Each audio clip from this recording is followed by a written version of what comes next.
సిద్దిపేట జిల్లా నంగునూరు మండలంలో 10వ తరగతి పరీక్షలు పకడ్బందీగా ప్రశాంతమైన వాతావరణంలో ప్రారంభమయ్యాయి. 10th క్లాస్ వార్షిక పరీక్షల్లో భాగంగా ఉదయం 9:30 నుండి 12:30 వరకు పరీక్షలు నిర్వహించారు అధికారులు. ఈ మేరకు విద్యార్థులు పరీక్ష కేంద్రాలకు అరగంట ముందే చేరుకోవాలనే నిబంధన ఉండడంతో విద్యార్థులు 8:30 నుండే పరీక్ష కేంద్రాలకు చేరుకున్నారు.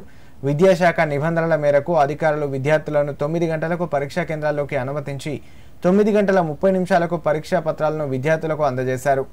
పరీక్ష కేంద్రాల వద్ద ఎలాంటి అవాంఛనీయ సంఘటనలు జరగకుండా, అలాగే మాస్ కాపీయింగ్కు పాల్పడకుండా పటిష్ట పోలీస్ బందోబస్తు ఏర్పాటు చేశారు. ఈ సందర్భంగా నంగునూరు హైస్కూల్ సెంటర్లో 212 మంది విద్యార్థులకు గాను 212 మంది హాజరయ్యారని, రాజగోపాల్పేట హైస్కూల్ సెంటర్లో 156 మంది విద్యార్థులకు గాను 156 మంది విద్యార్థులు హాజరైనట్లు మండల విద్యాధికారి తగిరెడ్డి దేశిరెడ్డి తెలిపారు.